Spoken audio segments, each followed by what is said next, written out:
안녕하세요, 여러분. 저는 20대 중반부터 러닝을 시작한 지금 40대 초반의 아마추어 러너입니다.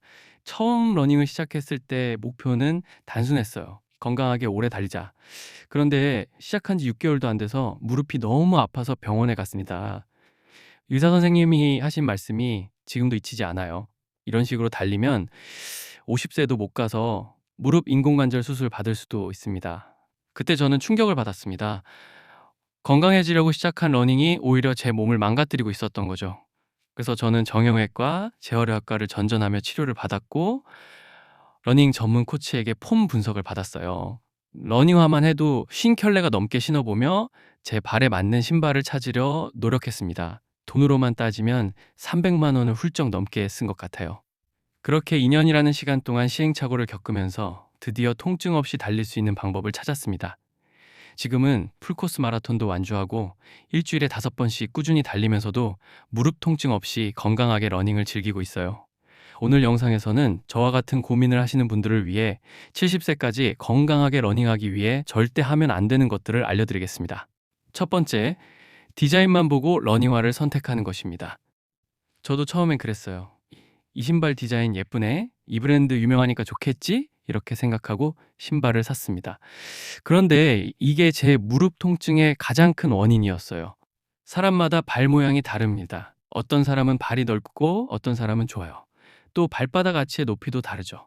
저는 평발에 가까운 편이었는데 쿠셔닝이 과하게 좋은 신발을 신으니까 발목이 불안정해지면서 무릎까지 영향을 받았던 겁니다. 러닝화는 반드시 전문점에 가서 발 측정을 받고 본인의 발 타입과 러닝 스타일에 맞는 신발을 선택해야 합니다. 그리고 신발에도 수명이 있어요. 보통 500에서 800km 정도 달리면 쿠셔닝이 떨어지기 시작합니다. 겉은 멀쩡해 보여도 충격 흡수 능력이 줄어들면 관절에 무리가 가요. 저는 러닝 앱으로 신발별로 주행 거리를 체크해서 적절한 시기에 교체하고 있습니다. 두 번째, 너무 욕심내서 갑자기 거리를 늘리는 것입니다. 러닝을 시작하면 누구나 욕심이 생깁니다. 어제 5km 뛰었으니까 오늘은 7km 뛰어볼까? 다음 주에는 10km 도전해야지. 저도 그랬어요. 그런데 우리 몸은 생각보다 천천히 적응합니다.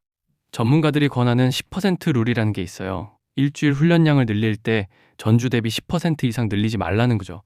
예를 들어 이번 주에 총 20km를 뛰었다면 다음 주는 최대 22km까지만 늘리는 겁니다.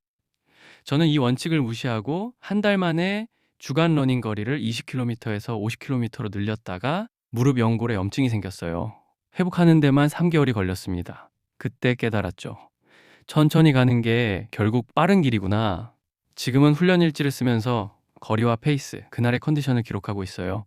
몸이 피곤하다 싶으면 과감하게 쉬는 것도 훈련의 일부라고 생각합니다. 세 번째, 잘못된 러닝 폼으로 달리는 것입니다. 러닝은 단순해 보이지만 사실 정말 복잡한 운동이에요. 발이 착지하는 방식, 보폭, 상체의 자세, 팔 스윙까지 모든 게 연결되어 있습니다. 제가 가장 큰 문제였던 건 뒤꿈치 착지였어요. 뒤꿈치부터 땅에 닿으면서 달리니까 무릎에 엄청난 충격이 전달됐던 거죠. 전문 코치에게 폼 분석을 받고 나서 중족부나 앞꿈치로 착지하는 방법을 배웠습니다. 처음엔 종아리가 엄청 아팠는데 2주에서 3주 적응하니까 무릎 통증이 확 줄어들었어요. 또 하나, 보폭도 중요합니다. 많은 분들이 보폭을 크게 해서 빨리 달리려고 해요. 그런데 보폭이 크면 각 스텝마다 관절에 가는 충격이 커집니다. 대신 보폭을 줄이고 케이던스, 즉 분당 스텝 수를 높이는 게 관절 건강에 훨씬 좋아요. 이상적인 케이던스는 분당 170회에서 180회 정도라고 합니다. 저는 유튜브에서 러닝폼 관련 영상들을 많이 보면서 공부했고 가끔 전문가에게 폼 체크를 받고 있어요. 스마트폰으로 자신이 달리는 모습을 촬영해서 보는 것도 큰 도움이 됩니다. 네 번째, 스트레칭과 근력 운동을 안 하는 것입니다. 솔직히 저도 처음엔 러닝만 하면 되지 왜 다른 운동까지 해야 해? 라고 생각했어요. 달리는 것도 시간 내기 바쁜데 스트레칭까지 하기 귀찮았죠. 그런데 재활치료를 받으면서 알게 됐습니다. 러닝은 반복적인 동작이라서 특정 근육은 계속 쓰고 어떤 근육은 거의 안 쓰게 돼요. 이렇게 되면 근육 불균형이 생기고 이게 부상으로 이어집니다. 특히 엉덩이 근육, 즉 둔근이 약하면 무릎과 발목에 무리가 가요. 저는 물리치료사 선생님께 배운 둔근 강화 운동을 일주일에 2회에서 3회 꼭 하고 있습니다. 스쿼트, 런지, 사이드 레그 레이즈 같은 간단한 운동들이에요. 이 운동들을 시작한 후로 러닝할 때 더 안정적이고 파워풀한 느낌이 들었습니다. 그리고 러닝 전후 스트레칭은 필수예요. 특히 러닝 후 쿨다운 스트레칭은 근육 회복에 정말 중요합니다. 종아리, 허벅지 앞뒤, 엉덩이, 고관절을 최소 30초씩 늘려주세요. 저는 폼롤러로 근막 이완도 같이 해주고 있어요. 여러분, 제가 이렇게 긴 이야기를 드린 이유는 단 하나입니다. 여러분이 저처럼 시행착오를 겪으면서 시간과 돈을 낭비하고 무엇보다 소중한 몸을 다치는 일이 없었으면 좋겠어서예요. 러닝은 정말 좋은 운동입니다. 특별한 장비도 필요 없고 혼자서도 할 수 있고 정신 건강에도 좋죠. 하지만 잘못된 방법으로 달리면 득보다 실이 훨씬 큽니다. 제가 드린 4가지 조언을 다시 한번 정리해 드릴게요.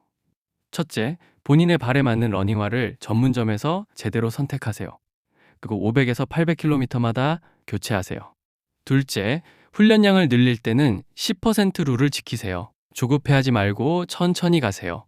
셋째, 올바른 러닝폼을 배우고 연습하세요. 필요하다면 전문가의 도움을 받으세요. 넷째, 스트레칭과 근력 운동을 병행하세요. 이게 장기적으로 부상을 예방하는 가장 확실한 방법입니다. 특히 이 중에서도 가장 중요한 것은 바로 러닝화입니다.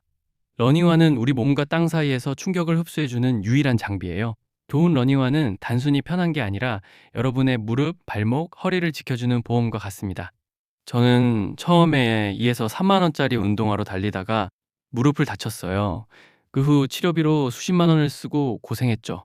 지금은 조금 비싸지만 제 발에 맞는 러닝화를 신고 있는데 이게 훨씬 경제적이고 현명한 선택이었다는 걸 깨달았습니다. 러닝화에 투자하는 건 신발을 사는 게 아니라 여러분의 건강한 70세, 80세를 사는 겁니다. 제발 저처럼 돌아가지 마시고 처음부터 제대로 된 러닝화를 신으세요.